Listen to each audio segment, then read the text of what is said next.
సమయంలో దేవుని యొక్క వాక్యంలో నుండి ఒక మాట జ్ఞాపకం చేసుకుంటూ వద్దాం. ప్రకటన గ్రంథం 4వ అధ్యాయం 1వ వచనం. ప్రకటన గ్రంథము 4వ అధ్యాయం 1వ వచనం. ప్రకటన గ్రంథము 4వ అధ్యాయము 1వ వచనం అందరం కలిసి చదువుదాం. ఈ సంగతులు జరిగిన తర్వాత నేను చూడగా, అదిగో పరలోకమందు ఒక తలుపు తెరవబడి ఉన్నను. మరియు నేను మొదట వినిన స్వరం బోరధ్వనిలో నాతో మాట్లాగా వింటిని. ఆ మాట్లాడిన వాడు ఇక్కడికి ఎక్కిరమ్ము, ఇక మీదట జరగవలసిన వాటిని కనపరచదని నేను. సో దేవుని వాక్యాన్ని చూసినట్లయితే రాయబడిన మాట ఏంటంటే, ప్రకటన గ్రంథం 4వ అధ్యాయం 1వ వచనం సంఘం ఎత్తబాటుకు సూచన అని మనం అందరం గ్రహిస్తూనే వచ్చాం. గ్రహిస్తామంటే తెలిపిపరచబడుతుంది, తెలుసుకుంటూనే వచ్చాం. ప్రకటన గ్రంథం 4వ అధ్యాయం 1వ వచనం దేని సూచన? సంఘం ఎత్తబడుట. సో సంఘం ఎత్తబడే దానికి విధానం ఈ వచ్చిన తర్వాత సంఘం ఏం చేస్తుందన్న తర్వాత 2వ వచనం కాడి నుంచి ఉంది. దీనికి ఇంకా చాలా టైం పట్టింది, అప్పుడే అవ్వదు. ఈ ఒక్క వచ్చిన ఇంకా సంవత్సరం పైన పట్టింది. సో ఇక్కడ నాకు తెలిసి లేదా ముగిద్దామంటే తొందరగా ముగించవచ్చు.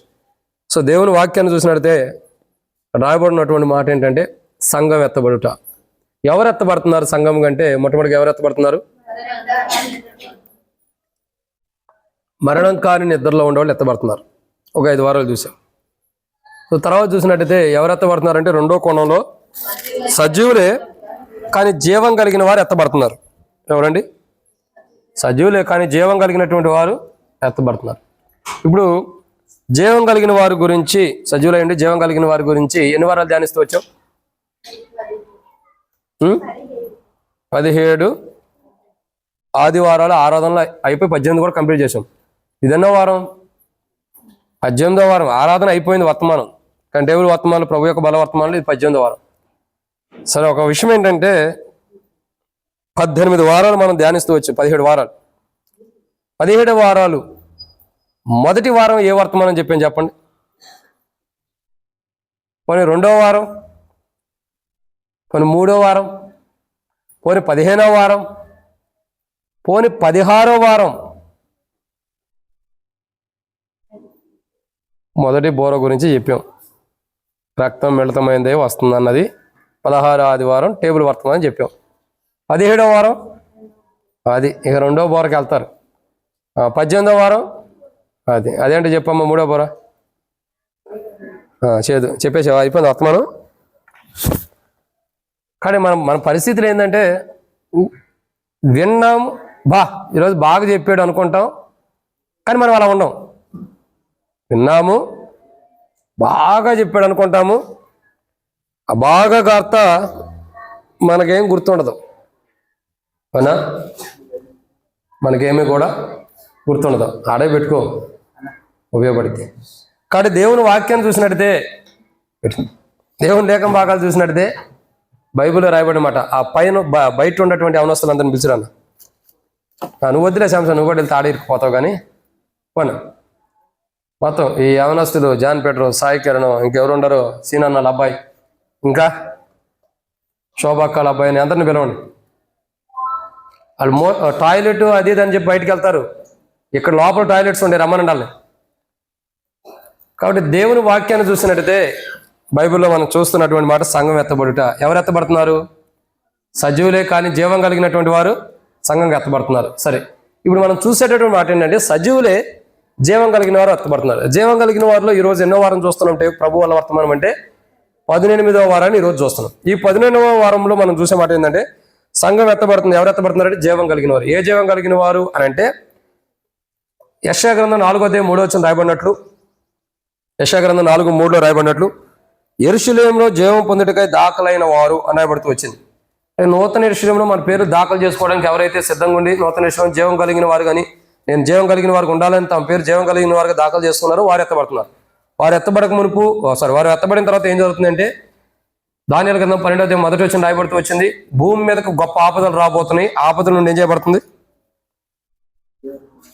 జీవం, ఆ పేరు దాఖలైన వారు, జీవం కలిగిన వారు అని పేర్లు ఎవరి పేర్లు దాఖలైనయో వారు భూమి మీదకి రాబోతున్నారు. గొప్ప ఆపదల నుండి ఏం చేయబడుతున్నారు? తప్పించబడుతున్నారు. సో ఇది మనం చూస్తున్నటువంటి విధానం వర్తమానాలు. అయితే ఇప్పటికే 2 కోణాల్లో ఇప్పుడు ధ్యానించేటటువంటి వర్తమానాలు సజీవులే కానీ జీవం కలిగిన వారు సంఘంగా ఎత్తబడతారు. అయితే వారు ఎత్తబడిన తర్వాత జరిగేది ఏంటంటే జనము జనములు రాజ్యంగా కూడుకున్న కాలం నుండి నేటి వరకు కలగనంత భూమి మీద కలగనంత గొప్ప ఆపదలు భూమి మీదకి రాబోతున్నాయి. సో ఈ ఆపదలకు ఒక పేరు పెట్టాం మనం. ఆపదలే, దానికి ఇంకో పేరు ఉంది. ఏంటి ఆ పేరు? 7 ఏండ్ల శ్రమల కాలం. 7 ఏండ్లు 3.5 సంవత్సరాలు ఎలాంటి శ్రమల కాలం? కాదక్క, మామూలు శ్రమలు. మామూలు అంటే ఈ శ్రమలు కాదు, వీటికంటే ఇంకా గొప్పగా ఉంటాయి. మిగతా 3.5 సంవత్సరాలు మహాశ్రమలు అంటారు. యాక్చువల్లీ 2 ఒకే కోణంలో వెళ్తూ ఉంటాయి, కానీ దానికంటే కొద్దిగా మెరుగ్గా ఉంటాయి మిగతా 3.5. సో దానిలో జరుగుతున్నటువంటి ఆపదల గురించి ఇప్పుడు మనం కొన్ని విషయాలు జ్ఞాపకం చేసుకుంటూ వస్తున్నాం. గొప్ప ఆపదలు అంటే ఆ శ్రమలనే గొప్ప ఆపదలుగా మనం చూస్తూ వస్తున్నాం. రక్షణ, మారు మనసు, బాప్తిసం పొందిన వారికి విడవబాటు ఉండిద్దా, ఎత్తబడతారా? రక్షణ, మారు మనసు, బాప్తిసం పొందినటువంటి వారు విడవబడుతున్నారా, ఎత్తబడుతున్నారా? ఎత్తబడతారా? నువ్వు ఎత్తబడకపోతే అప్పుడు చూస్తాం. ఎత్తబడుతున్నారట. కానీ బైబిల్ ఏముందంటే రక్షణ, మారుమసు అంటే క్రీస్తుని అంగీకరించి మనం అందరం ప్రభువునందు విశ్వాసం ఉంచాం కాబట్టి మనం ఎత్తబడుతున్నాం. ఒకవేళ రక్షించబడిన వారు అయిండు, సజీవులైండు కూడా జీవ క్రీస్తు యేసు ఇచ్చిన జీవాన్ని కోల్పోతే ఏం చేయబడతాం? అది ఎత్తబడదు ఉండు. ఏం చేయబడతాం? విడవబడతాం. విడవబడిన తర్వాత ఏం జరిగిద్ది? ఇక దాన్ని చెప్పవసరం. ఇంక విడవబడితే నరకం కదా, ఇంకా ప్రత్యేకంగా నరకమే ఉంది. సో ఇక్కడ గమనించాల్సిన కోణం ఏంటంటే సంఘం ఎత్తబడిన తర్వాత జీవం కలిగిన వారు యెరూషలేములో నూతన యెరూషలేములో తమ పేరు దాఖలు చేసుకోవడానికి సిద్ధపడి దాఖలు చేసుకుని ఈ లోపల ఎన్ని శ్రమలను అనుభవించి నేను దేవుని రాజ్యంలో నా పేరు ఉండాలని జీవం కలిగిన వారికి దాఖలు చేసుకున్న వారు ఒకరోజు సంఘంగా వాళ్ళు కడబోర మోగంగానే అపోస్తలుడైన పౌలు తెస్సలోనికీయులకు రాసిన మొదటి పత్రిక ప్రకారం 4వ అధ్యాయం 15వ వచనం నుండి 16వ వచనం నుండి లేదా 16 వచనం నుండి 17వ వచనం వరకు కూడా సంఘం ఎత్తబడే విధానం కడబోర మోగంగానే సంఘం ఎత్తబడుతుంది మనం చూస్తున్నాం. సంఘం ఎత్తబడిన తర్వాత ఏం జరుగుతుంది? ఎవరైతే జీవం కలిగినో వాళ్ళు ఎత్తబడుతున్నారు. తద్వారా ఏం జరుగుతుందంటే తర్వాత వాళ్ళు ఎత్తబడిన తర్వాత ఏం జరుగుతుంది? దానియేలు గ్రంథం 12వ మొదటి వచనం ప్రకారం భూమి మీద ఎన్నడూ కలగనన్ని ఆపదలు భూమి మీదకి వస్తున్నాయి. ఏమొస్తున్నాయి? ఎన్నడూ కలగనన్ని ఆపదలు. ఆపదల గురించి ఎప్పటికీ 2 వారాలు చూస్తూ వచ్చాం. ఈరోజు 3వ వారం చూస్తున్నాం. అంతకుముందు కూడా కొన్ని కోణాలు చూసాం. ఇప్పుడు 3వ కోణం చూస్తున్నాం. ఏంటి 3వ కోణం అంటే దానియేలు గ్రంథం ప్రకటన గ్రంథం 8వ అధ్యాయం 10-11 వచనాలు. అందరికీ గాలి వస్తుందా? మంచిగా వస్తుందా? మంచి. దానియేలు గ్రంథము ప్రకటన గ్రంథం 8వ అధ్యాయం 10-11 వచనాలు.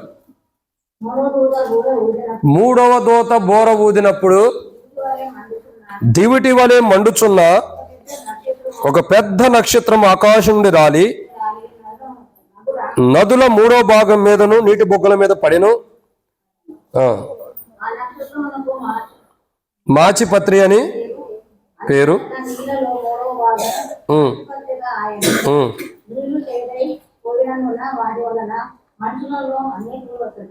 చాలా కాబట్టి మాచిపత్రి ఆయన నీళ్లు చేదైపోయినందువల్ల వాటి వలన మనుషుల్లో అనేకులు చచ్చిరి. ఇప్పుడు 7 ఏండ్ల శ్రమల కాలం అన్నా రాబోతున్న ఆపదలు 2 సరి సమానంగానే ఉంటాయి. ఇప్పుడు విషయం ఏంటంటే మనుషుడు అంతం ఎలా వస్తుందనేది మనం చూస్తున్నాం ఈ తీర్పుల్లో. బైబిల్ ఒక మాట ఉంది, ఒకడు సర్వలోకము సంపాదించుకుని ఏం చేస్తున్నాడు? బాగా గుర్తుపెట్టుకోండి, అడిగే క్వశ్చన్కి సమాధానం కరెక్ట్గా ఉండాలి. ఒకడు సర్వలోకము సంపాదించుకుని ఏం చేస్తున్నాడు? దీన్ని క్రైస్తవ జీవితంలో చెప్పమంటారా? ఒకడు విశ్వాస జీవితం ఉంది అన్నట్టు ఉంది, ప్రార్థన జీవితం ఉంది, ఆరాధన జీవితం ఉంది, దేవుని మందిరానికి వస్తాం, పరిశుద్ధంగా ఉంటాం, దశంభాగాలు ఇస్తాం, మనకు దాన ధర్మాలు చేస్తాం, అన్నీ చేస్తాం, చివరికి మన ప్రాణం కోల్పోతే ప్రయోజనం ఏమిటి? ఇది విశ్వాసకి సంబంధమైనటువంటి కోణము. ఏంటి కొట్టుకుంటుంది? గాలి ఎక్కువైనట్టుంది కదా. సరే, కాబట్టి దేవుని వాక్యాన్ని చూసినట్టయితే బైబిల్లో రాయబడిన మాట ఇక్కడ మనం చూసేది ఏంటంటే సంఘము ఎత్తబడిన తర్వాత, జీవం కలిగిన వారికి ఎత్తబడిన తర్వాత రాబోతున్న ఆపదల గురించి చూద్దాం. ఎలాంటి ఆపదలు అంటే ప్రపంచంలో భూమి మీద జనులు రాజ్యంగా కూడుకున్న కాలం నుండి నేటి వరకు కలిగినంత గొప్ప ఆపదలు భూమి మీదకి రాబోతున్నాయి. సో ఈ మనం చూడాల్సిన మాట ఏంటంటే ఫస్ట్ వారం మనం చూసాం ఈ గొప్ప ఆపదలు ఎలా రాబోతున్నాయి. మొదటి దూత బోర ఊదినప్పుడు రక్తంతో మిళితమైన వడగండ్లు, రక్తము, వీటన్నిటి ద్వారా భూమి మీదకి ఆపద రాబోతుంది. 2వ కోణం దేని గురించి చూసాం? 2వ ఆపద ఎలా వస్తుంది?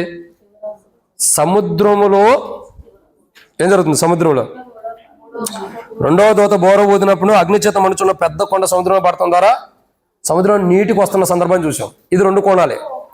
3వ కోణంలో మనం చూసినట్టయితే ఈ మూడో కోణం ఏంటంటే ఇక్కడ రాయబడుతున్న మాట ఒక పెద్ద నక్షత్రం ద్వారా వస్తుంది. దేని ద్వారా వస్తుందండి? పెద్ద నక్షత్రం ద్వారా. నీరు వడగండ్లుగా మారి రావటం ద్వారా వస్తుంది. పరలోకం నుండి దేవుని దగ్గర నుంచి తీర్పుల్లో రక్తము వడగండ్లులాగా పడటం వస్తుంది. తర్వాత పెద్ద అగ్ని ఒకటి పుట్టి నదుల్లో పడవేయటం ద్వారా దాని ద్వారా వస్తుంది. ఈ మూడో ఆపద, మూడో శ్రమ ఏంటంటే, శ్రమల దినాల్లో మూడవ తీర్పు ఏంటంటే, శ్రమలు అనొచ్చు, తీర్పులు అనొచ్చు, ఆపదలు అనొచ్చు. మూడో కోణం ఏంటంటే ఒక పెద్ద నక్షత్రం ద్వారా వస్తుంది. ఏంటండి? పెద్ద నక్షత్రం ద్వారా. సరే, నక్షత్రం గురించి మనం ధ్యానించమునుపు భూమి మీదైనా నీళ్ల మీదకైనా ఆపద ఎలా రాబోతుంది అని అంటే, ఏ కోణంలో రాబోతుంది అన్నది నక్షత్రం ద్వారానే, ఏ కోణంలో వస్తుంది అన్నది ఒక 7 విషయాలు మనం చూద్దాం. వాటిని మనం ధ్యానించమునుపు ప్రభు నడిపి కొరకే చిన్న ప్రార్థన. నిద్రపోయేవాడు మేలుకోనండి. మమ్మల్ని మిక్కులకి ఎక్కువగా ప్రేమించిన ప్రియ పరలోకపు తండ్రి, మీకు వందనాలు. మీరు ఇచ్చిన కృపకాయ మీకు వందనాలు తండ్రి. సమయంలో ప్రభా కొన్ని మాటలు వర్తమానం ధ్యానిస్తున్న సాయం చేయండి. దాసుడు కానీ యజమానుడు వైపు చూస్తున్నట్టు, దాసుడు కానీ యజమానుల వైపు చూస్తున్నట్టు మా కొనని మీ వైపు వీక్షిస్తున్న సహాయం అనుగ్రహించండి. దయచేసి నీ ప్రజల పక్షాన్ని నీ కొన తెచ్చుకున్న దయతను జ్ఞాపకం చేసుకోండి ప్రభా. ఈ సమయంలో కొన్ని మాటలు వర్తమానం ధ్యానిస్తున్న సాయం చేయండి. కింద కూర్చొని ప్రజల కంటే నేను యోగ్యుని కాదు, ఏ మాత్రం కూడా అర్హత లేనివాడిని అనుకుంటున్నా ప్రభా. వారికంటే గొప్పవాడిని కాదని అనుకుంటున్నా. సమయంలో తండ్రి కొన్ని మాటలు వాక్యం ధ్యానించబోతున్న సాయం చేయండి. ప్రభు యొక్క దేహంలో, ప్రభు యొక్క శరీరంలో పాల్పంపులు పొందకమునుపు ఎలా ప్రభు బలలో పాల్గొనాలో కూడా మీ వాక్య పెరుగులో మాకు బయలుపరచాలి తండ్రి. రాబోతున్న ఆపదలు ఉన్నాయి. మేమైతే జీవం కలిగిన వారుగా, క్రీస్తు యేసు యొక్క జీవం కలిగిన వారికి ఉంటే ఆపదలను తప్పించబడుతున్నాం. లేని ఎట్లా గొప్ప ఆపదలు కూరుకుపోయి నష్టం తెచ్చుకునే వారికి ఉండం. అటు నష్టం మేము తెచ్చుకోకుండా, గొప్ప ఆపదల్లో మేము కూరుకుపోకుండా నీ కృపచేత మమ్మల్ని బలపరచమని, మాతో మీరు మాట్లాడమని, వాక్యం అంతా దీవించమని ప్రార్థన చేస్తూ, వాక్యానుసారంగా జీవించే జీవితం మీరు మా క్రీస్తులు అనుగ్రహించమని, సరిదిద్దుకునేది అంతా దీవించండి. గొప్ప ఆపదల్లో మేము ఇరుక్కుపోకుండా సజీవులమైంది జీవం కలిగిన వారుగా భూమి మీద తండ్రి మరి జనులు రాజ్యంగా కూడుకున్న కాలం నేటి వరకు జరగనంత గొప్ప ఆపదలు రాబోతున్నాయి. వాటి నుండి సజీవుల మీద జీవం కలిగిన వారికి ఎత్తబండి సాయించాం. ప్రతి బలహీనత, ప్రతి అనారోగ్యం, ప్రతి శత్రు కార్యం మా మీద జరిగే అన్ని కూడా లయపరచండి. నన్ను నేను ఖాళీ చేసుకున్న ప్రభా. వట్టివాడిని మట్టివాడిని నొప్పుకున్నా, నిష్ప్రయోజకమైన వాడిని తెరవని ఆకాశం అనుగ్రహించి ఆకాశం ఎప్పి పడతానంత విస్తారమైన నీ పరిశుద్ధాత్మను అభిషేకించి నాతో మీరు మాట్లాడి శత్రు సిగ్గు మీకు మహిమ తెచ్చుకుని మాతో మాట్లాడి అక్క తెచ్చమని యేసు ప్రభు నామములో ప్రార్థన చేస్తున్నాను తండ్రి, ఆమేన్. వాడి ప్రియులారా, దేవుని వాక్యాన్ని చూసినట్టే కొన్ని విషయాలు ఇక్కడ మనం జ్ఞాపకం చేసుకుంటూ వస్తున్నాం. ఏంటి మాటలు ఏంటంటే, నీళ్ల మీద కానీ భూమి మీద కానీ గొప్ప ఆపదలు దేవుడు తీసుకొస్తున్నారు. దాంట్లో మూడో కోణం ఎలాగంటే నక్షత్రం. ఈ గొప్ప ఆపదల గురించినటువంటి వివరణ ఇది మూడో కోణం. ఏంటి? మూడో కోణం నక్షత్రం. దీన్ని చూసినట్టయితే మొట్టమొదటిగా ఈ గొప్ప ఆపదలు అన్నది దేవుడు తీసుకురాబోతున్నాం. దాంట్లో మూడో మాటలో మూడో దూత బోర ఊదినప్పుడు దాంట్లో మనం చూస్తున్నాం. దాంట్లో మొదటి కోణం ఏంటి? ఎలా వస్తున్నాయి ఆపదలు, ఏ కోణంలో భూమి మీదకి రాబోతున్నాయి?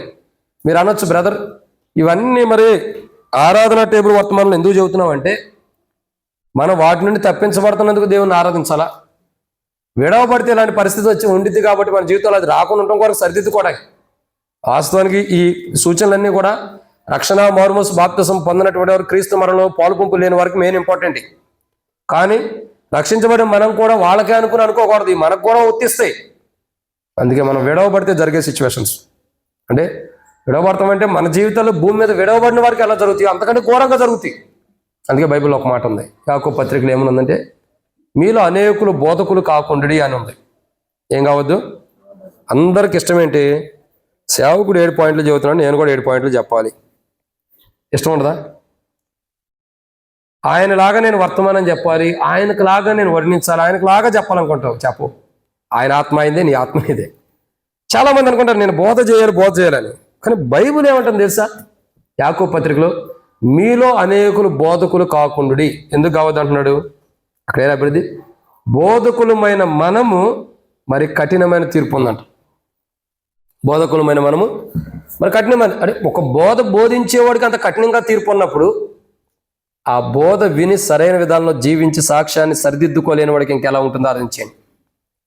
బోధించేవాడికే కఠినమైన తీర్పు ఉంది, మరి విన్నవారికి వదిలేస్తాడు దేవుడు? నువ్వు బోధించుకుంటే వెళ్ళు, నీకే తీర్పులు అంటున్నారేమో. మీకు కూడా ఉంది, నా వెనకాల మీరు రాకుండా ఎడబోతారు. కాబట్టి మీకు ఇంకా డేంజర్ ఉంటుంది. నాకు ఎల్లో లైట్ ఉంటే మీకు రెడ్ లైట్ పడిపోయింది. కాబట్టి జాగ్రత్త. విన్న వాక్యాన్ని పక్కన పెట్టి వదిలేయటం కాదు. దీనిలో మనం ఎక్కడ విడవబడితే ఈ తీర్పు వచ్చింది అన్నది భయముతోనూ వణుకుతోనూ మన సొంత రక్షణ ఏం చేయాలా?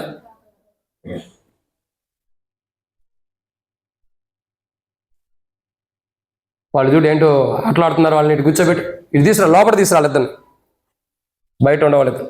కాబట్టి దేవుని వాక్యం చూసినట్టే బైబిల్ చెప్పే మాట, రాబోతున్న గొప్ప ఆపదలు, ఈ ఆపదల విషయమై దేవుడు భయంకరమైన తీర్పును తప్పించాలని మన యొక్క ఉద్దేశం, మనం తప్పించబడాలి. సరే, దీని కొరకు కొన్ని మాటలు జ్ఞాపకం చేద్దాం. మొదటి కోణం, ప్రార్థన చేశాం కదా, చేశారు లేదా? ఇంకేమైనా చేయలేదంటే నాకు మతిమరుపు వచ్చింది. ప్రార్థన చేశాను, చేయలేదా? మరి అప్పుడప్పుడు క్వశ్చన్లు అడుగుతాం. నాకేం మతిమరుపు అంటే నేనే మీ జ్ఞానాన్ని మళ్ళీ మర్చిపోయిందని గుర్తు చేసే జ్ఞాపశక్తి నాకు ఉంది, కానీ మతిమరుపు పోతున్నట్టు. సరే, ఇక్కడ మొదటి కోణాన్ని చూద్దాం. ఏంటి మొదటి కోణం? నీళ్ల మీద, భూమి మీద జరగబోతున్న ఆపదల్లో మూడో కోణాన్ని చూస్తున్నాం. ఈ ఇటులో నుంచి ఎవరు తప్పించబడతారంటే, సజీవులైండి క్రీస్తు యేసు యొక్క జీవం కలిగి నూతన యెరూషలేములో జీవం కావాలని దాఖలు చేసుకున్నవారు, పరలోక రాజ్యంలో తమ పేరు దాఖలు చేసుకుని, జీవగ్రంథంలో వారి పేరు దాఖలు చేసుకుని, భూమి మీద ఎన్ని కష్టాలైన బాధను భరించిన వారు సంఘంగా ఎత్తబడతారు ప్రభు వచ్చినప్పుడు. కాబట్టి వీళ్ళు ఈ ఆపద నుండి తప్పించబడతారు. విడవబడిన వారి జీవితం కానీ 7 శ్రమల కాలంలో జరగబోతున్న మూడో కోణం చూసినట్టే అనేక మనం మధ్యలో నుంచి చూస్తున్నాం. ఆరంభం నుండి చూస్తే ఇంకా విచిత్రంగా ఉండి చాలా గొప్పగా ఉంటాయి, చాలా గొప్పగా ఉంటాయి. ఇక్కడ చూస్తున్న మాట ఏంటంటే గొప్ప ఆపద. దీంట్లో ఈరోజు మనం చూస్తున్న దాంట్లో మొదటి కోణం ప్రకటన గ్రంథం 8వ అధ్యాయం 10వ వచనం. ప్రకటన గ్రంథము 8వ అధ్యాయం 10వ వచనం.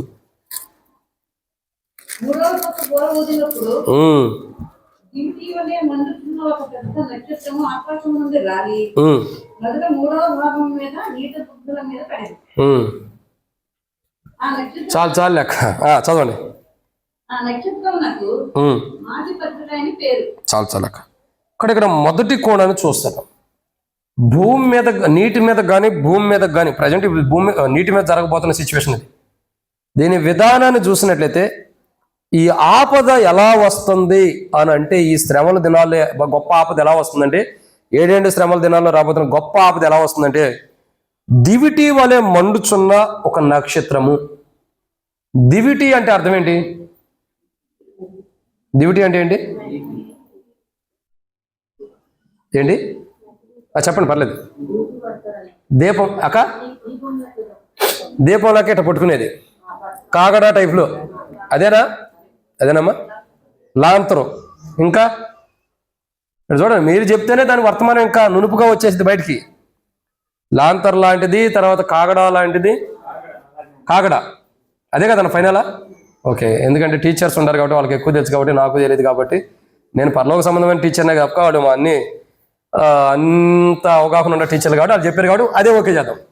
కాగడ లాంటి, కాగడ మీద మండుతున్నటువంటి దివిటి లాంటిది.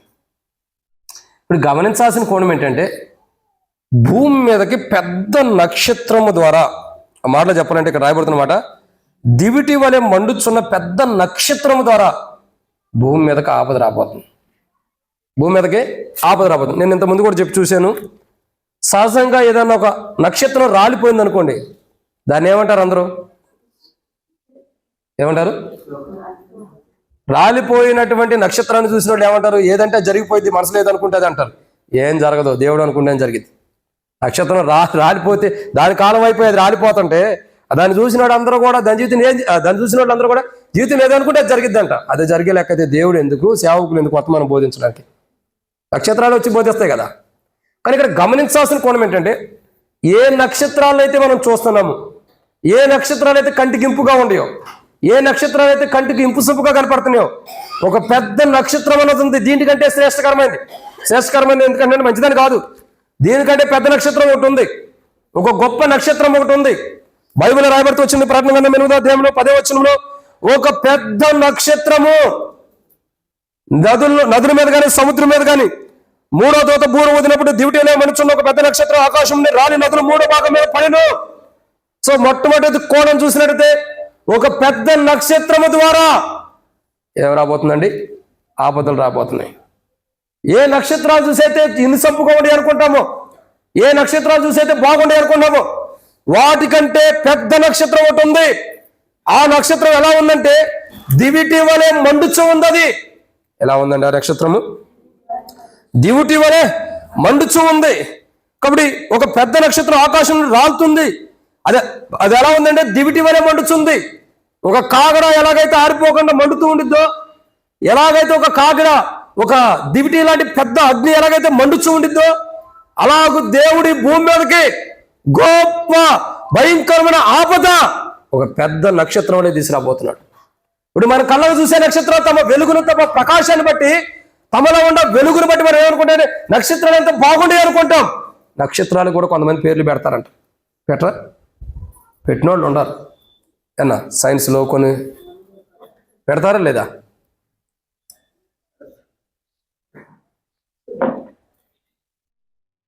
మొదటి పాయింట్కి ఆకలి అవుతుంది, ఇంకేడు ఉన్నాయి. సరే, దేవుని వాక్యాన్ని చూసినట్టే, లేఖన భాగాన్ని చూసినట్టే ఒక నక్షత్రం పెద్దది ఉంది. అది ఎలా ఉందంటే నక్షత్రం అని పేరే కానీ అది దివిటి వలె మండుచున్న పెద్ద అగ్నిని కలిగి ఉన్న నక్షత్రం. అది ఒకటేమో రక్తమో అగ్ని వలె వస్తుంది, తర్వాత ఇంకా చూస్తూ వచ్చాం మేము పోయిన వారం కూడా మండుచున్న కొండ వలె అగ్ని వస్తుంది. ఇప్పుడు ఎలా వస్తుందండి? ఆకాశ నక్షత్రంలో ఒక పెద్ద నక్షత్రం వలె, ఒక చాలా పెద్ద ఆకాశ నక్షత్రం వలె కాదు, ఒక పెద్ద నక్షత్రము అది భూమి మీదకి మండుచు వస్తుంది దివిటి వలె. ఇప్పుడు కాగడా చూడండి, కాగడా అని అనుకుంటాం, లాంతర్ అంటాము. లాంతర్ కాదండి, కాగడా అంటే వేరు, లాంతర్ అంటే చిన్నది గ్లాస్ ఉంటుంది దాని చుట్టూ. ఇప్పుడు కాగడా ఉంది కదా, ఆ కాగడాను పట్టుకోండి, అది ఎలా ఉంటుంది? ఎప్పుడు మండుతూనే ఉంటుంది కదా, వెలుగిస్తూనే ఉంటుంది కదా. అది ఆరిపోతే త్వరగా ఆగిపోతే, ఎందుకంటే దాన్ని గుడ్లు కడతారు, దాంట్లో ఆయిల్ పోస్తారు, చాలా ఉంటుంది. ఒక మానవుడు సృజించిన కాగడానే త్వరగా ఆరిపోయినప్పుడు దేవుడు ఒక నక్షత్రానికి వెలుగు, ఒక నక్షత్రానికి మంట పెట్టి, ఒక మాటలో చెప్పాలంటే ఆ మండుచున్నటువంటి దివిటి వలె నక్షత్రాన్ని ఈ యొక్క లోకానికి దేవుడు అనుగ్రహిస్తున్నప్పుడు దాని నుండి ఎవరైనా తప్పించుకోగలుగుతారా? ఈ నక్షత్రం పేరేంటంటే మాచపత్ర్య. ఏముంది అంటే అర్థం ఏంటి? చేదు కలిగిన ఒక నక్షత్రం. ఇప్పుడు చూడండి, విచిత్రం ఏంటి తెలుసా? మండుతున్నటువంటి పెద్ద దివిటి వలె మండుతున్న నక్షత్రం భూమి మీదకి వస్తుంది. అది ఎలా ఉంది? అది ఎలా ఉంది? నేను చెప్పింది అండి, మీరు చెప్పేదండి. అది ఎలా ఉంది? దివిటి వలె మండుతుందనే కానీ నేను చెప్పింది. ఆ పెద్ద నక్షత్రం దివిటి వలె మండుతుంది, కానీ అది ఎలాంటిది? ఎలా ఉందంటే చేదుదనం కలిగింది. అది ఎలాంటిది? చేదు అనుభవం కలిగింది. ఆ దివిటి వలె మండుచూ వస్తున్నటువంటి నక్షత్రంలో ఆ నక్షత్రం కాలిపోతూ కాల్చడానికి లోకానికి వస్తుంది. ఆ కాల్చడానికి వస్తున్న నక్షత్రంలో, ఆ మంటలో, ఆ దివిటి వలె మండుచున్న దాంట్లో దేవుడు చేదును పెట్టాడు. అసలు దేవుడు జ్ఞానం చూడండి ఎంత గొప్పదో.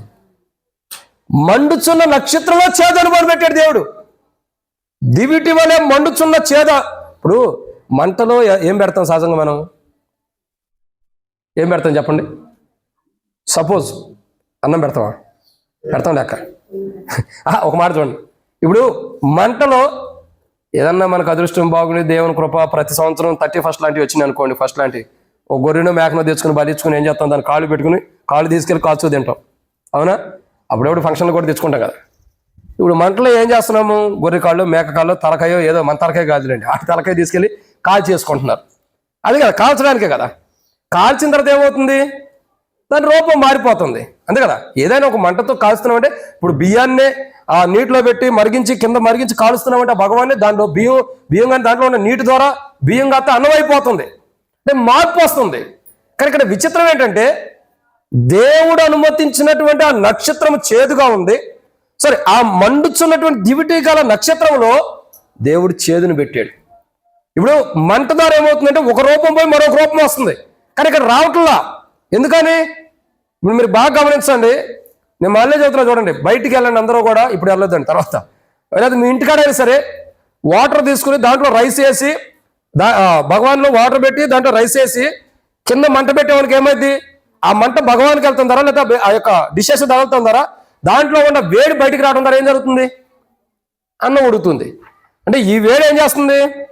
దాన్ని మారుస్తుంది, బియ్యాన్ని రైస్గా మారుస్తుంది. విచిత్రం ఏంటి చెప్పమంటారా? దేవుడు ఒక నక్షత్రాన్ని లోకానికి అనుమతిస్తున్నాడు. ఆ నక్షత్రం మండుచున్న దివిటి వలె భూమి మీదకి వస్తుంది, కానీ దాంట్లో మంట ఉంది, కానీ దాంట్లో దేవుడు చేదు పెట్టాడు. మరి ఆ చేదు ఏమైపోవాలా? వాస్తవానికి చేదు ఏమవ్వాలా? మారిపోవాలి కదా. ఇప్పుడు అదే కదండి. ఇప్పుడు కింద మంట పెట్టి పైన ఏదైనా కూరగాయలు పెట్టేవానికి ఏమవుతాయి? కూరగాయలు పచ్చి కూరగాయలుగా ఉంటే కూరలాగా అయిపోతాయా? కూరగాయలుగా మార్చబడతాయి. కూర అయిపోయింది కదా, అవునా? కూరగాయలు కాస్త ఏమైంది? కూర అయిపోయింది. ఇప్పుడు నేను చెప్పేది బాగా అర్థం చేసుకోండి.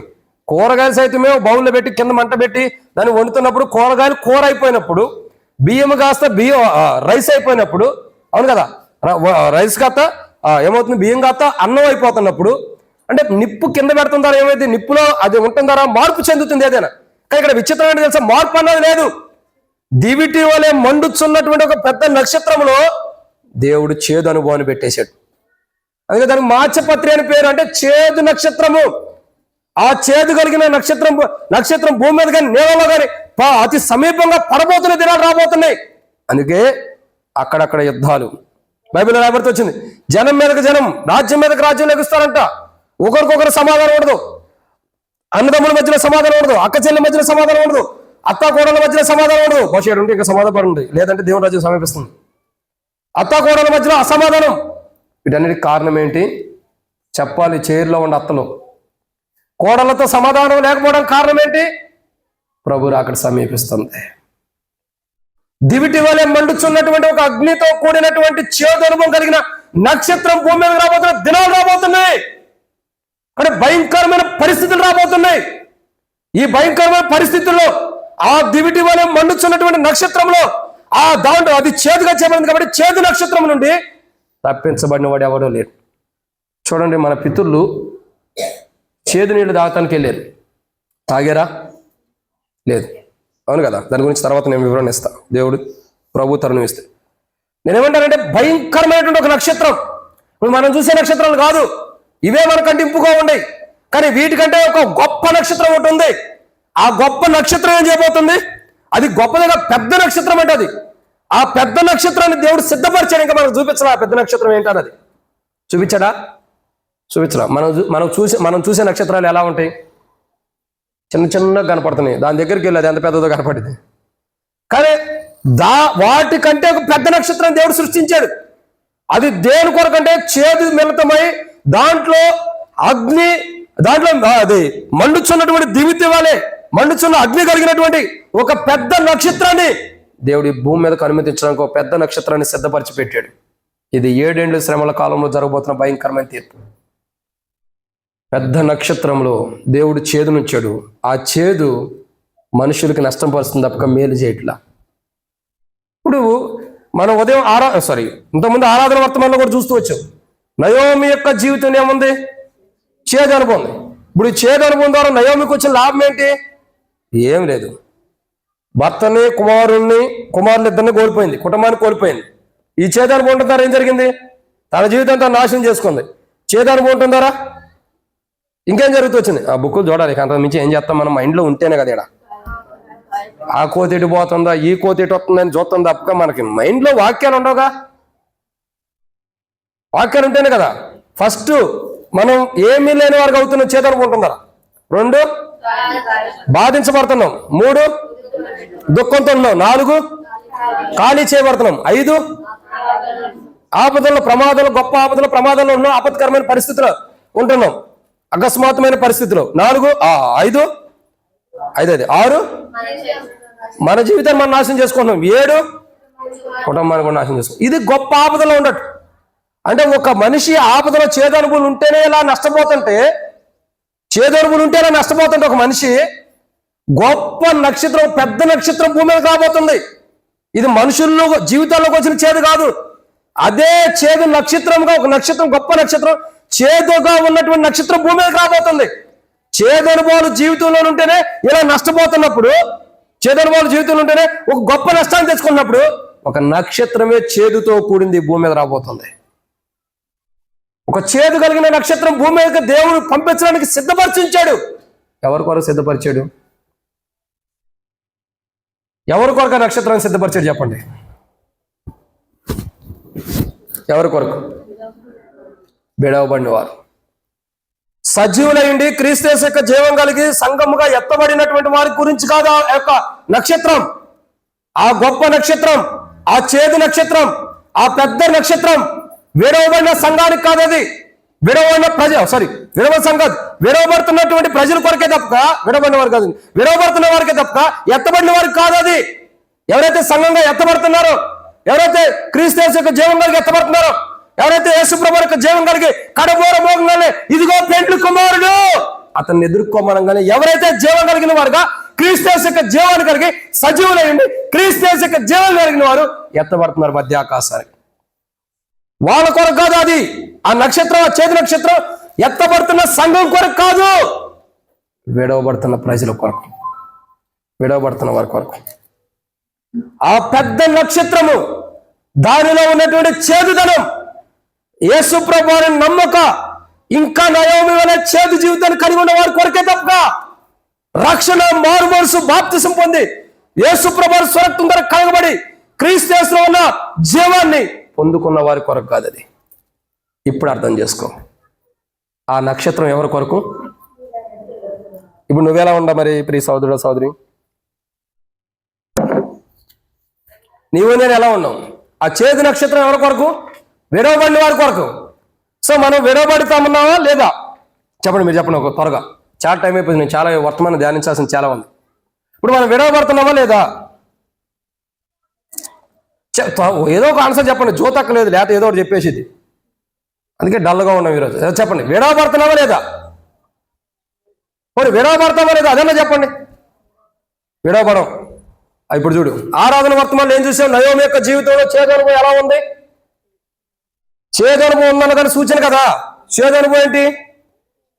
అనుభవం అంటే తన ఖాళీ చేయబడటం, ఏమి లేదుగా చేయబడతాం, దొక్కించబడతాం, బాధించబడటం, తన జీవితం తను నాశనం చేసుకోవటం, ఇంకా ఆపదల్లో ప్రమాదంలో చిక్కుకోవటం, తన కుటుంబాన్ని నష్టం చేసుకోవడం. ఇవేవి మనలో లేవా?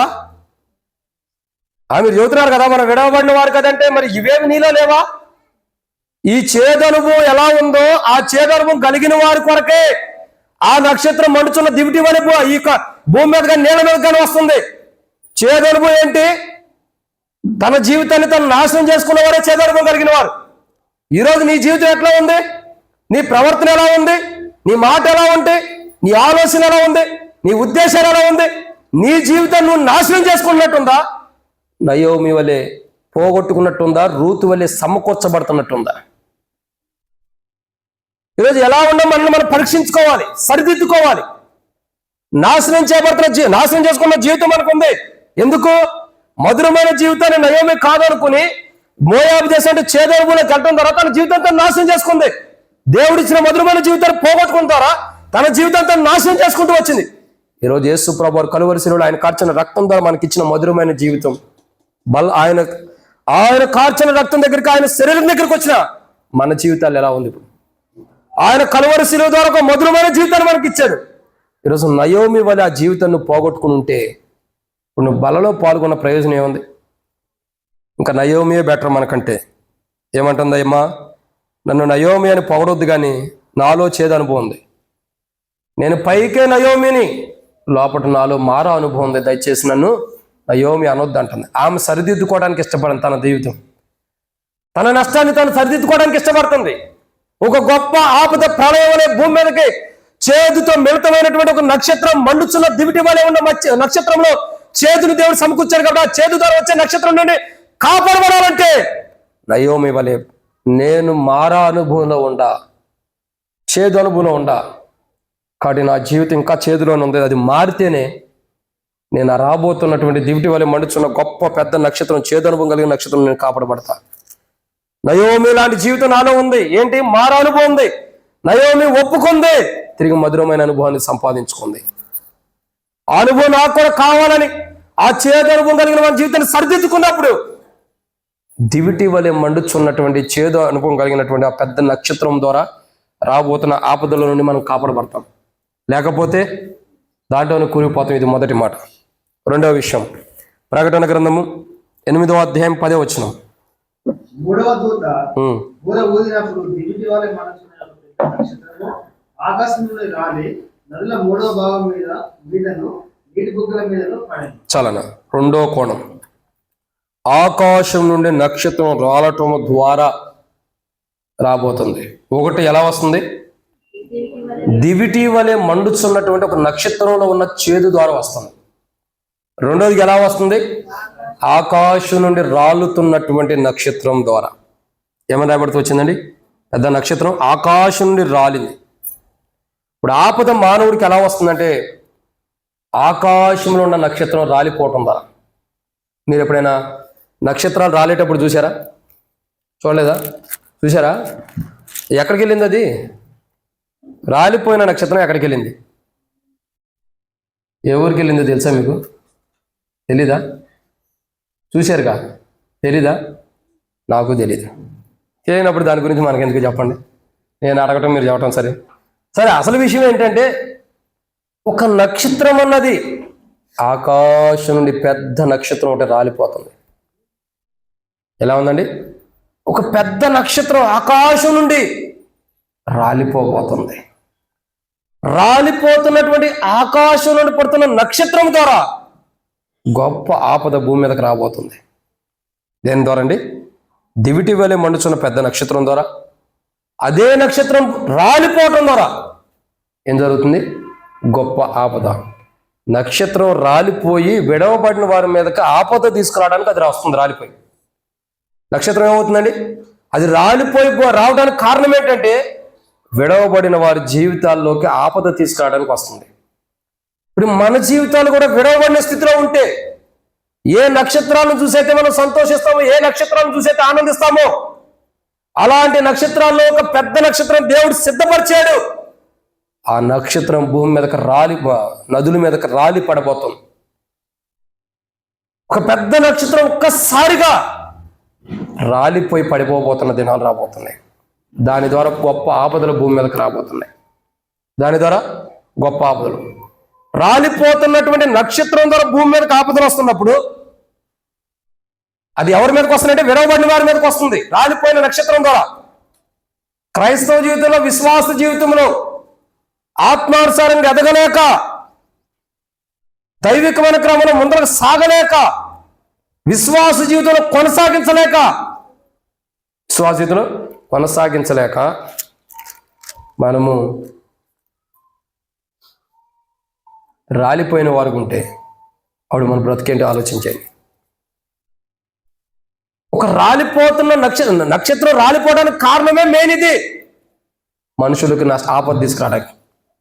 ఇప్పుడు చూడండి, మన పితరులు చాలా మంది భూమి మీద అరణ్య ప్రయాణంలో, క్రైస్తవ యాత్రా జీవితంలో దేవుడు తన ప్రజల్ని ఐగుప్తు నుంచి ఎర్ర సముద్రం దాటించి తీసుకొచ్చిన తర్వాత 40 సంవత్సరాల నుండి 45 సంవత్సరాల వరకు మన పితరులు అరణ్యంలో ప్రయాణం చేస్తూ వచ్చారు.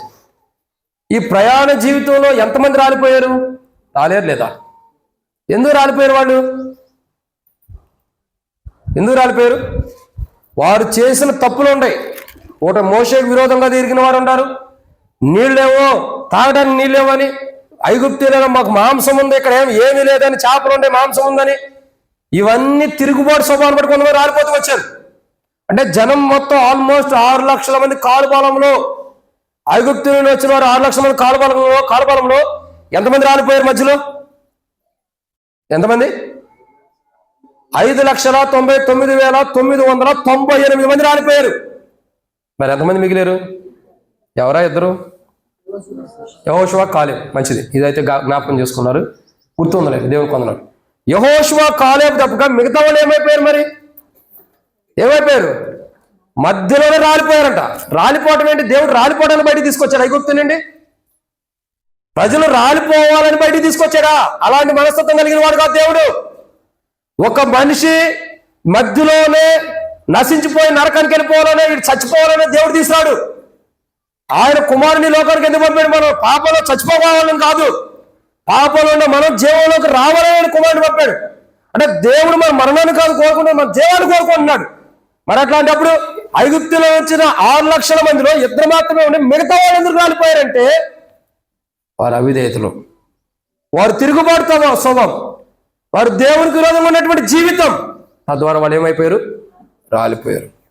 ఇప్పుడు నక్షత్రం ఎందుకు రాలిపోతున్నాడే? దేవునికి విరోధంగా ఉండి కాదు, దేవునికి విరోధంగా ఉండే వారికి ఆపదలు తీసుకురావడానికి రాలిపోతుంది.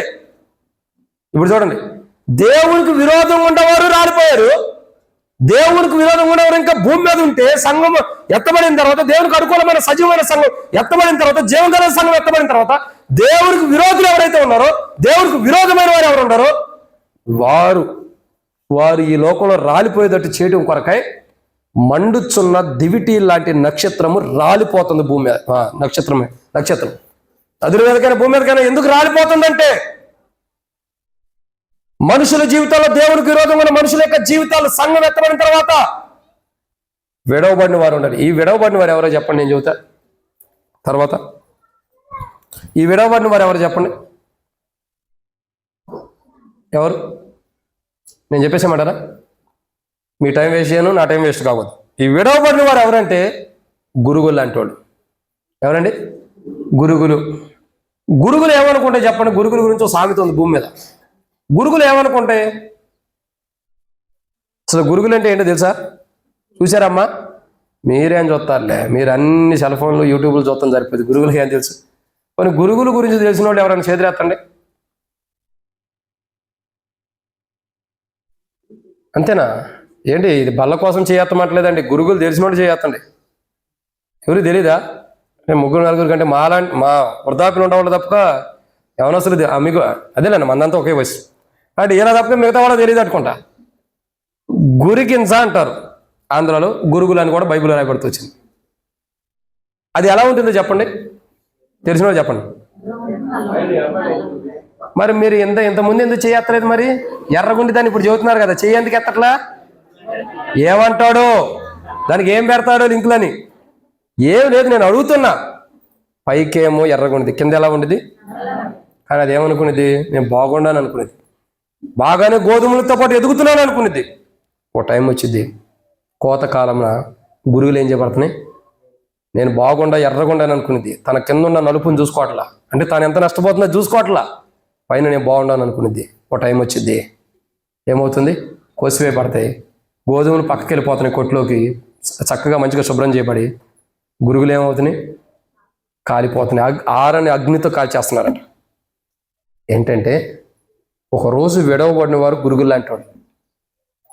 అంటే దేవుని బిడ్డలు గురుగులు రెండూ ఎదుగుతున్నాయి సంఘంలో, మందిరంలో కూడా. రక్షించబడిన వారు మారుమనసు పొంది బాప్తిసం తీసుకుని యేసు ప్రభువు వారి యొక్క జీవాన్ని పొందుకున్న వారు ఇక ఎదుగుతున్నారు. రక్షణ మారుమనసు బాప్తిసం పొంది కూడా క్రీస్తు యేసు యొక్క జీవాన్ని కోల్పోయిన గురుగులు కూడా ఎదుగుతున్నాయి. రెండు ఎక్కడే ఎదుగుతున్నాయి? కోతకాలం సపరేట్ చేస్తున్నాడు ఒకరోజు. ఆ సపరేట్ చేయబడినప్పుడు జీవం కలిగినటువంటి గోధుమలేమో పొట్లలో వేయబడుతున్నాయంటే పరలోక రాజ్యానికి వెళ్ళిపోతున్నాయి, మధ్యాకాశానికి వెళ్ళిపోతున్నాయి. విడవబడిన గురుగుల పరిస్థితి ఏంటి? 19 నక్షత్రం వీళ్ళ కోసం ఏమొస్తుంది? Come unto me, stars is come. ఒక పెద్ద నక్షత్రం అనేది భూమి మీద, నదుల మీద కానీ మనుషులకి ఆపద కలిగజేయడానికి రాబోతుంది. అది ఇప్పుడే రాలిపోవడానికి సిద్ధంగా ఉంది. కానీ అప్పుడే రాలదు. అది ఎప్పుడు రాలిద్ది? సంఘం ఎత్తబడిన తర్వాత అది రాలిద్ది తప్ప సంఘం ఎత్తబడక మునుపు రాలదు. జీవం కలిగి క్రీస్తే సజీవులైన క్రీస్తే జీవం కలిగిన సంఘం ఎత్తబడిన తర్వాత ఈ నక్షత్రం రాలటానికి సిద్ధంగా ఉంది. అదే మరి ఇప్పుడే సిద్ధంగా ఉంది అది రాలిపోవడానికి, కానీ అప్పుడే రాలదు. సంఘం భూమి మీద ఉన్నంతకాలం ఆ నక్షత్రం రాలదు. ఎవరైతే విడవబడతారో వాళ్ళు గురుగులు లాంటి వాడు కాబట్టి వారి జీవితాల్లోకి భయంకరమైన ఆపద తీసుకురావడానికి ఆ నక్షత్రం సిద్ధంగా ఉంది. ఆ నక్షత్రాన్ని పెట్టిన పేరేంటి? మాచపత్రి అని నక్షత్రం, అంటే చేదు నక్షత్రం. అది రాలటానికి సిద్ధంగా ఉంది. కానీ ఎవరి కోసం రావడానికి సిద్ధంగా ఉంది? మన కోసం కాదు. గురుగులు లాంటి వాళ్ళు, ఇంకా రాలిపోవాల్సిన జీవితం కలిగిన వారు, యేసు ప్రభు ద్వారా జీవం ఇచ్చిన జీవాన్ని పొందుకోకుండా రాలిపోవడానికి ఈ లోకంలో సిద్ధంగా ఉన్నవారి కొరకు అది ఆపద తీసుకురావడానికి ఆ నక్షత్రం సిద్ధంగా ఉంది. రాలిపోయి ఆపద తీసుకురావడానికి. బహుశా నీ దరిద్రం నా దరిద్రం కొద్దీ సంఘం ఎత్తబడిన తర్వాత మనం విడబడిన స్థితిలో ఉన్నప్పుడు ఆ నక్షత్రం రాలితే ఈ రోజు చెప్పే వర్తమానం నీకు ఆ రోజు గుర్తొచ్చింది, ఇప్పుడు గుర్తురాదు. ఆ రోజు మా ఇంట్లోకి వచ్చింది. పలానా రోజు ఎల్షదే ప్రార్థన మందిరంలో పలానా సేవకుడు ఉన్నప్పుడు పలానా ప్రజల మధ్యలో పెద్ద నక్షత్రం ఒకటి రాలిపోయి ప్రజలకి ఆపద తీసుకురాబోతుందన్న విషయం నీకు ఆపద వచ్చేటప్పుడు అర్థమైంది. ఎవరికైనా గుంటలో పడితేనా గుంట విలువ తెలిసింది. నేను పడ్డానని, పడినోడు తెలియదు కదా, తెలిసిదా? తెలియదు. ఇప్పుడు మన పరిస్థితి అంతే. మనం పడలేదు కాబట్టి మనకు అర్థం కావట్లా. యేసు ప్రభు స్వరక్తం మీద కడగబడి ఆయన జీవాన్ని మనం పొందుకున్నాం కాబట్టి మనకు అర్థం కావట్లేదు ఇప్పుడు. ఎందుకంటే మనమే చనిపోలేదు, శిలువలో మనం ప్రాణం పెట్టలేదు, కలవరిశిలో మనం ప్రాణం పెట్టి చనిపోయే వాళ్ళం కాదు. ప్రభు మన కొరకే త్యాగం చేశారు కాబట్టి ఇప్పుడు మనకు అర్థం కాదు. ఎందుకంటే ఆయన క్రైదాన్ని జరించాడు కాబట్టి దాని బాధ, దాని వేదన మనకు అర్థం కాదు. ఒకరోజు విడవబడితే అప్పుడు తెలిసింది ఆ పరిస్థితి. నేనేమంటానంటే మన జీవితాల్లో సంఘముగా ఎత్తబడితేనే విలువ ఉంది. విడవబడితే 100కి నువ్వు అవునన్న కదన్న గురుగులు అంటుండే. అప్పుడేమైతే చూడు, నీకు ఆపద తీసుకురావడానికి దేవుడు పెద్ద నక్షత్రం ద్వారా తీసుకురావడానికి సిద్ధంగా ఉన్నాడు. ఆ నక్షత్రం రాలిపోయి నీకు గొప్ప ఆపద తీసుకురాబోతుంది. జాగ్రత్త. బయటికి వెళ్ళినప్పుడు నక్షత్రాన్ని చూసుకున్నప్పుడల్లా నీకు ఇదే గుర్తు రావాలి, ఒక నక్షత్రం రాలిపోవడానికి సిద్ధంగా ఉంది. కాబట్టి మనం ఏం చేయాలా? గెట్ రెడీ, సిద్ధముగా ఉండాలి సంఘం ఎత్తబట్టడానికి అని తెలుసుకో. ఆకాశం వైపు నువ్వు కనులెత్తి చూసినప్పుడు ఒక నక్షత్రం రాలిపోవడానికి సిద్ధంగా ఉందని నక్షత్రం చూసినప్పుడు గుర్తుంచుకోవాలి, గొప్ప ఆపద రాలిపోబోతున్న నక్షత్రం ద్వారా రాబోతుంది. పెద్ద దివిటి వలె మండుచున్న నక్షత్రం రాలిపోవటానికి సిద్ధంగా, అది రాలిపోయి ప్రజలకు ఆపద తీసుకురాబోతుంది. అట్టి గొప్ప ఆపద నీకు రాకూడదంటే ఈరోజు ఎక్కడైతే జీవాన్ని కోల్పోయి దాన్ని సరిదిద్దుకుంటే గొప్ప ఆపదను తప్పించబడతాం. ఎన్నో మాట ఇది. మూడో విషయాన్ని చూద్దామండి. ప్రకటన గ్రంథము 8వ అధ్యాయం 10వ వచనం.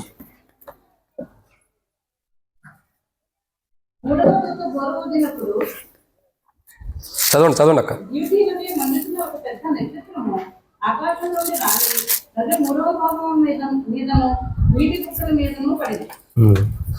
అంటే ఇక్కడ మూడో కోణం చూస్తున్నాం. ఏంటి మూడో మాట ఏంటంటే, నీళ్ల మీద, భూమి మీద కానీ నీళ్ల మీద కానీ గొప్ప ఆపద నక్షత్రం ద్వారా వస్తుంది. అది ఎలా ఉంది? మొట్టమొదటిగా దివిటి వలె మండుతుంది. 2, రాలటానికి సిద్ధంగా ఉండి ఆపద తీసుకురావడానికి సిద్ధంగా ఉంది, రాలిపోవడం ద్వారా ఆపద తీసుకురావడం. మూడోగా చూసినట్లయితే ఆ యొక్క నక్షత్రం రాలిన తర్వాత ఏం జరుగుతుంది? నదుల్లో 3వ భాగం మీద పడుతుంది. ఇప్పుడు ఇక్కడ గమనించాల్సిన విషయం ఏంటంటే, నదులలో 3వ భాగం. ఇప్పుడు మీకు చెప్తే చూడండి ఒక విషయం, బోర్డు లేదు కదా, ఒకసారి గమనించండి. ఫస్ట్ దూత బోర ఊదినప్పుడు ఏం జరిగింది? రక్తము ఎక్కడ పడింది? ఆ రక్తం గట్లుగా భూమి మీద పడింది, అంతే కదండి? భూమి మీద కానీ చెట్ల మీద కానీ ఇవన్నీ నాశనం అయిపోయి. 2వ దూత బోర ఊదినప్పుడు ఎక్కడ పడింది ఈ యొక్క ఉగ్రత? సముద్రంలో 3వ భాగం మీద పడింది. పదార్థం ద్వారా ఏం జరిగింది? సముద్రంలో 3వ భాగం అంతా కూడా రక్తమయం అయిపోయింది, 3వ భాగం అంతా కూడా చచ్చిపోయింది. అంటే గుర్తుపెట్టుకోండి, సముద్రంలో 3వ భాగం ఆల్రెడీ అయిపోయింది, మిగిలిన భాగం ఉందే ఇప్పుడు దాంట్లో 3వ భాగం మీదకి వచ్చేస్తుంది. ఇప్పుడు మీకు అర్థమవుతుందండి? సముద్రంలో 3 భాగాలు పోయింది, ఒక భాగమే నీరు ఉంది. ఒక భాగమే కదా, పోగొట్టుకున్న దాన్ని మళ్ళీ దేవుడు వచ్చి నష్టం చేయడుగా, నాశనం చేసిన దానిపైన టైం వేస్ట్ చేసుకుంటాడా? లేదు. అంటే నదుల్లో 3వ భాగంలో 3 భాగాలు పోయినాయి, ఒక భాగం నీరుంది సముద్రంలో. ఒక భాగం మీద ఏం చేస్తున్నాడు ఇప్పుడు? ఆ ఒక భాగంలో 3వ భాగం, మళ్ళీ ఫస్ట్ 4 భాగాల్లో 3 భాగాలు పోయినాయి, ఒకటి ఉంది. ఆ ఒక భాగంలో మరి 3వ భాగం మీద ఏం చేస్తున్నాడు? మండుచున్న దివిటి వలె మండుచున్న పెద్ద నక్షత్రాన్ని పడేస్తున్నాడు. ఫస్ట్ 4 భాగాల్లో 3 భాగాలు పోయినాయి, ఒక భాగం ఉంది. ఆ ఒక భాగంలో మళ్ళీ 3 భాగాలు పోతున్నాయి. మీకు అర్థమైందండి? ఒక మాటలో చెప్పాలంటే, ఎవరన్నా దొంగతనానికి వెళ్ళాడు అనుకోండి, ఒక వ్యక్తి దొంగతనానికి వెళ్ళాడు. ఎవరన్నా దొంగతనం చేసేవాళ్ళు ఉన్నారు మందిరంలో? అగ్గిపెట్టి ఎవరికైనా అలవాటు ఉందని గబక్కన అగ్గిపెట్టి తీసినట్టు దొంగతనం అలవాటు ఉందంటే చేతులు ఎత్తవాకండి, పొరపాటు మా సిగ్గుపోయింది అందరూ ఎదుట. కాబట్టి మొన్న అదే చెప్తున్నా కదా, ఎవరికి మీటింగ్కి వెళ్తే బర్త్డే కేక్ మండించడానికి, అది కేక్కి క్యాండిల్ పెడతానికి మండించడానికి ఎవరిదైనా అగ్గిపెట్టి అలవాటు ఉందంటే గవకం తీసిచ్చారు. అట్టాగే ఎవరికైనా దొంగతనం అలవాటు ఉందంటే ఇప్పుడు చేతులు ఎత్తవాకండి, ఇంకా అది ఉంటే మాకు సిగ్గు చేయట్టు ఎంత వర్తమానం చెప్పిన. ఎత్తవాకండి అంటే ఉంటే సర్దిద్దుకోండి, ఎత్తవచ్చు. ఇద్దరు వ్యక్తులు దొంగతనానికి వెళ్ళారు. దొంగతనానికి వెళ్ళిన తర్వాత ఒక 7,000 రూపాయలు దొంగతనం చేశారు వాళ్ళు. ఎంత?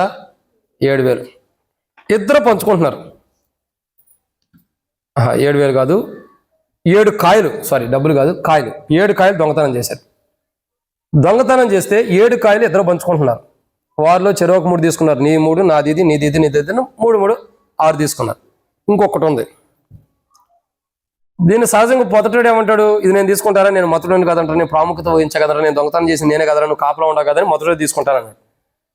రెండో వాడు ఏమంటాడు? నేను కూడా కాపలా చూస్తున్నా కదా, ఎవడొస్తాడు ఎవడపోతాడు, నీ మీద దెబ్బ పడకుండా నేను చూసుకున్నా, ఇది నాకు ఇచ్చే అంటాడు. ఏమంటాడు? వాడేమో నాకు అన్నాడు, ఇంకోటి అంటాడు. ఇక్కడ ఏం జరుగుతుంది? ఒకదాని కొరకు యుద్ధం జరిగింది. యుద్ధం జరిగి ఏమవుతుంది చివరికి? చెప్పండి, యుద్ధం జరిగి ఏమవుతుంది? ఒకరినొకడు పొడుచుకునేటట్టు కాదు, కానీ ఇక్కడ ఏమవుతుందంటే 107లో 4 ఒకటి తీసేసుకున్నాడు. ఇంకెన్ని ఉండే? 3 ఉండే. సార్ 4 పెద్దోడు తీసేసుకున్నాడు, 3 ఉండే. ఈ 3 పోయినాయి. ఏం పోయినాయి? ఈ 3 పోయినాయి. 3 పోగా ఎన్ని ఉంటాయి ఈ దగ్గర? పెద్ద పెద్ద మొదటి దగ్గర 4. ఇన్ని పక్కన పెట్టేద్దాం. 3 ఉండేవాడి దగ్గరికి వెళ్దాం. ఈ 3 ఉండేవాడి దగ్గరికి వెళ్తే సరే, మీకు ఉండలో 4 దగ్గరికి వెళ్దాం. 4 ఉండేవాడి దగ్గరికి వెళ్తే వాడి దగ్గర మొదటి 7 ఉండే దాంట్లో 3 పోగొట్టుకున్నాడుగా. 4 ఉంటాయి కదా. ఈ 4గిట్లో ఇప్పుడు ఏం చేస్తున్నాడు? 3 కాయల మీదకి పుచ్చు వచ్చేసింది, దాంట్లో పురుగులు వచ్చేసినాయి. ఇప్పుడు ఎన్ని ఉన్నట్టు మరి? మీకు అర్థం కాలేదా? 4 భాగాల్లో 3 పోతే 4 మిగిలినవి. మళ్ళా అంటే 7 భాగాల్లో 3 పోతే 4 మిగిలినవి. మనకు అర్థమైతే చెబుతున్నా. 4గిట్లో 3 కులిపోయినాయి. ఫ్రూట్స్ అయినా ఏదైనా సరే ఎన్ని ఉన్నట్టు ఇప్పుడు? 1. ఈ మాటకు అర్థమైంది తెలుసా? మొదట ఉన్న 4 భాగాల్లో 3 భాగాలు వాటర్ అయిపోయింది రక్తంగా. ఇంకెన్ని ఉన్నాయి? 1 భాగం ఉంది. ఆ 1 భాగంలో 4 భాగాల్లో 3 భాగాలు ఏమవుతున్నాయి? చేదైపోతుంది. ఇప్పుడు చూడండి, ఇది ఎంత గొప్ప విధానం అంటే నదుల్లో 3వ భాగం మీద పడిపోయిందట. ఏ 3వ భాగం? 3 భాగాలు పోగా 1 భాగం మిగిలింది. ఆ 1 భాగంలో ఉన్న 3వ భాగం మీద పడిపోయింది. ఇప్పుడు ఆ 1 భాగంలో ఉన్న 3వ భాగం మీద, నీటి మీద ఈ నక్షత్రం పడిపోయిన విధానం రాలిపోయి పడిపోయింది. ఇప్పుడు ఈ నక్షత్రం మీద పడిపోతే ఏమైంది? 1 భాగంలో ఉన్న నీటిలో 3వ భాగం ఏమైపోయింది? పోయింది. ఇప్పుడు అంటే రూపాయలు 75 పైసలు పోయింది. పావలా ఉంది. ఈ పావలాలో 75% పోయింది. ఎంతన్నా? పావలాలో 75 ఎంత? పావలా అంటేనే 25 పైసలు. 25 పైసల్లో 70% తీసి 75% తీసేయండి. 12.5 అంటే అక్క అది సగమనే అర్థం. 7.5 లెక్కలు బాగా వచ్చి మీరు ఎట్ట డ్యూటీలు చేస్తున్నారో అర్థం కావట్లా. అది 7.5 వేసుకోండి, అంతేనా? 7.5. ఓకే. అంటే 25%లో మొత్తము పోగా ఎంత మిగిలిందండి? 17.5 పోగా 25 మిగిలింది. ఈ 17.5 రూపాయలు 75 పైసలేమో రక్తంగా మారిపోయింది. 25 పైసల్లో మిగిలిన 25 పైసల్లో 17.5 పైసలేమో చేదైపోయింది. ఇప్పుడు ఎంత ఉన్నట్టు మరి? 7.5 పైసలు. దాని ముహూర్తం కూడా ముందర ఉంది. అప్పుడేమన్నా అంటే చూడండి ఎంత దారుణమైన స్థితి రాబోతుంది భూమి మీదకి. ఏ మాత్రమును అంటే దేవుడు ఇలా ఎందుకు చేస్తున్నాడు చెప్పండి? ఒకేసారి నీటికి ఒకేసారి నీటి ద్వారా ఆపత్తి రాకుండా ఎందుకు చేస్తున్నాడంటే దేవుడు ఒక మాట అంటాడు. ఈ సంఘటన ఎందుకు జరుగుతుంది తెలుసా? క్రమక్రమంగా ఆదికాండంలో చూసినట్టయితే నోవాహు కదా ఓడగట్టింది. నోవాహు దినాల్లో గొప్ప జల ప్రళయం వచ్చింది. తర్వాత దేవుడు ఏమంటాడు? మరలా మరి అన్నట్టుకి ఇలాంటి ప్రళయం తీసుకురాని వాగ్దానం చేస్తాడు. ఆదికాండంలో చేశాడు లేదా దేవుడు వాగ్దానం? ఏమన్నాడు? మరలా జనాలకి నష్టం కానీ జనములకు నష్టంగా కానీ ఇలాంటిది మరి రానివని అన్నాడు.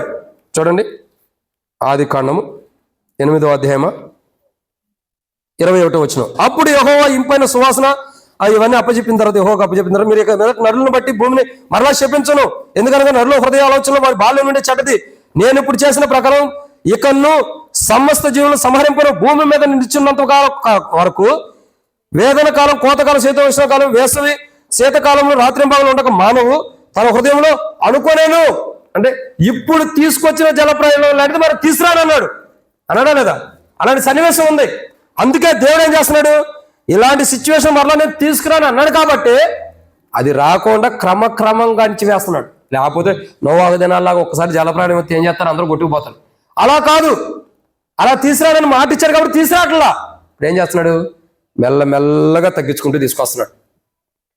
3వ భాగం నదుల్లో 3వ భాగమేమో రక్తమయమైపోతుంది. మిగిలిన 1 భాగంలో 3వ భాగమేమో చేదైపోతుంది.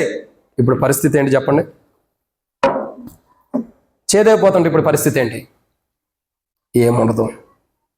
చివరికి నీరు విషయంలో కూడా మనుషులు కొట్టుకోవాలి. కొట్టుకునే పరిస్థితి వచ్చేసింది ఇప్పుడు. అప్పుడు మనం చూసాం కదా, గత వారాల్లో చూసినప్పుడు ఒక బిడ్డను ఆకలితో ఉన్నప్పుడు ఒక బిడ్డను చంపుకుని మరో బిడ్డను రేపు తిన్నామని చెప్తాము, చంపుకుని తిన్నారు. ఆకలి తీర్చుకోవడానికి అలా ఉంటే నీటిలో 3వ భాగము రక్తమైపోతుంది. 1 భాగంలో 3వ భాగం చేదైపోతున్నప్పుడు మానవుడు దప్పిక చేత చేస్తాడు. ఎలా చేస్తాడండి? దప్పిక చేత. ఆ చేదని నీళ్ళు తాగలేక, ఆ రక్తంతో ఉన్న నీళ్ళు తాగలేక, మంచిగా ఉన్న నీళ్ళు దొరకక బ్రతుకంత మానవుడు చావటానికి సమీపంగా ఉంటే దప్పిక చేత తాగలేక, కక్కలేక, మింగలేక చావుకు సమీపంగా ఉంటాడు. చూడండి ఎంత భయంకరమైన ఆపద భూమి మీదకి రాబోతున్నాయో. సర్వ శరీరుడు అయినటువంటి ఏ మానవుడు, క్రీస్తు యేసు యొక్క జీవం కలిగిన వాడు తప్పక, సజీవులైన జీవం కలిగిన వాడు తప్పక ఏ మానవుడు తప్పించుకోవడానికి అవకాశం లేదు. అంత గొప్ప ప్రళయం వలె ఆపదలు భూమి మీదకి రాబోతున్నాయి. ఎలా రాబోతుందండి? నదుల్లో మూడో భాగం మీద ఆ నక్షత్రం పడుతుందా, నదుల్లో మూడో భాగం ఏమైపోతుంది? చేదైపోతుంది. ప్రజలు నీళ్లు తాగటానికి కూడా భయపడిపోతారు. ప్రజలు ఆ నీళ్ళ దగ్గరికి వెళ్ళటానికి కూడా అసహించుకునేలాగా. ఓ పక్కన రక్తమయమైన నీళ్ళని చూస్తేనేమో అసహ్యం పుట్టింది, అట్లానే అసహ్యం కాకుండా ఇంకో నీళ్ళు ఎట్లయినా బాగుండేనని వీటి దగ్గరికి వెళ్తే ఇవి చేదుగా ఉంటుంది. అవకాశమే లేదు తప్పించుకోవడానికి. ఎంత భయంకరమైన పరిస్థితి భూమి మీదకి రాబోతుందో చూడండి. ఇంత భయంకరమైన పరిస్థితి, దాని నుంచి ఎవడు కూడా తప్పించలేడు. తప్పించాల్సిందే యేసు ప్రభువే. తప్పించడం కొరకు ఆయన కలువరిశిలో ప్రాణం పెట్టాడు. ఆయన రక్తం కార్చి, ఆయన కాల్చిన రక్తం ద్వారా జీవం కోల్పోయిన మనం, చేదు జీవితం కలిగిన మనల్ని రాబోతున్న చేదు నక్షత్రం ద్వారా రాబోతున్న ఉగ్రతని తప్పించడానికి మనలో ఉన్న చేదు జీవితాన్ని ఆయన కలువరిశిలో రక్తం ద్వారా తీసివేశాడు. ఇప్పటికి మనం సరిదిద్దుకోకపోతే నయోమి మారాగా మారింది. మన బ్రతుకు మారాలాంటిది ఉంటే ఎవడో నేను తప్పించలేడు. ఇదన్నమాట. 4వ విషయాన్ని చూద్దామండి.